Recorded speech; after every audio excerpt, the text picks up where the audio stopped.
लूका रचित सुसमाचार अध्याय 4।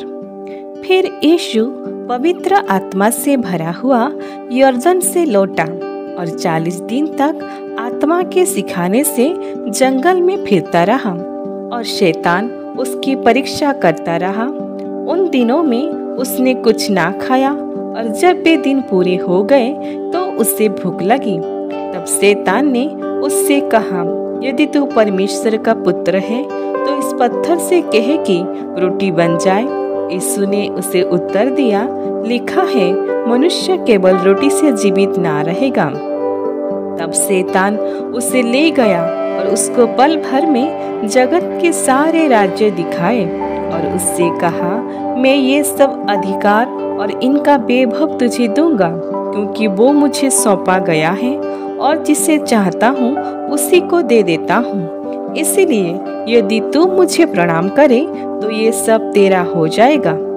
यीशु ने उसे उत्तर दिया, लिखा है, तू प्रभु अपने परमेश्वर को प्रणाम कर और केवल उसी की उपासना कर। तब उसने उसे यरूशलेम में ले जाकर मंदिर के कंगूरे पर खड़ा किया और उससे कहा, यदि तू परमेश्वर का पुत्र है तो अपने आप को यहाँ से नीचे गिरा दे, क्योंकि लिखा है, वो तेरे विषय में अपने स्वर्गदूतों को आज्ञा देगा कि वे तेरी रक्षा करें और वे तुझे हाथों हाथ उठा लेंगे, ऐसा ना हो कि तेरे पाँव में पत्थर से ठेस लगे। यीशु ने उसको उत्तर दिया, ये भी कहा गया है, तू प्रभु अपने परमेश्वर की परीक्षा ना करना। जब शैतान सब परीक्षा कर चुका तब कुछ समय के लिए उसके पास से चला गया।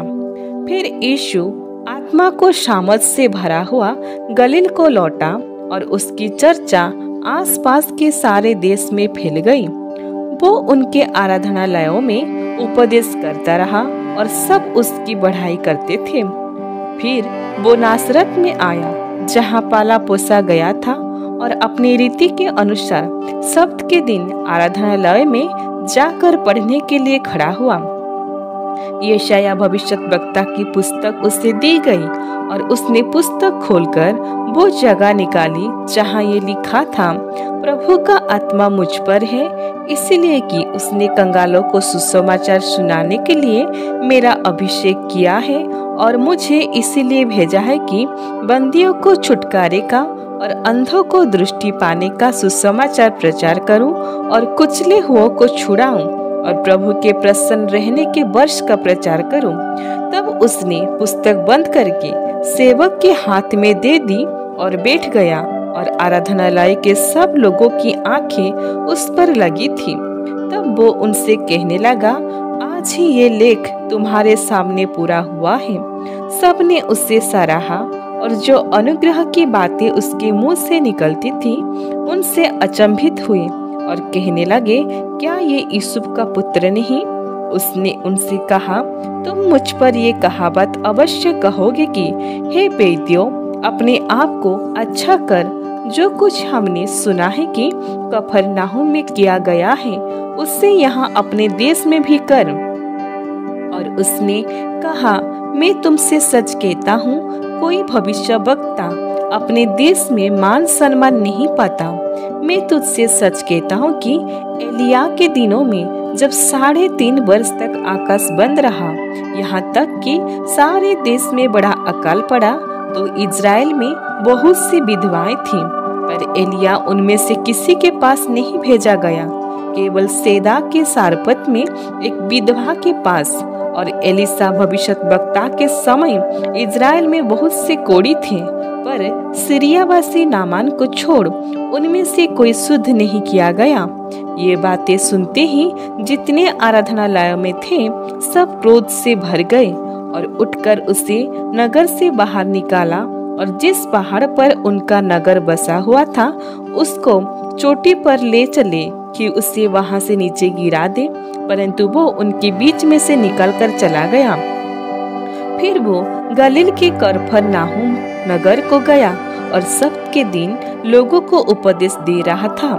वे उसके उपदेश से चकित हो गए, क्योंकि उसका वचन अधिकार सहित था।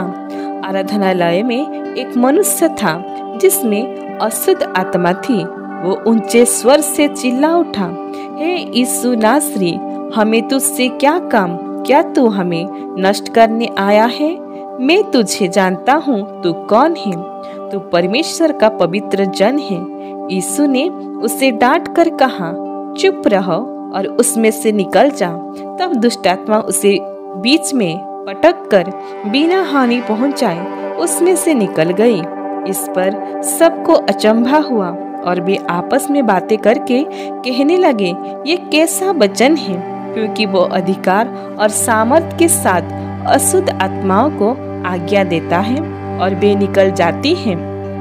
इस प्रकार चारों ओर हर जगह उसकी चर्चा होने लगी।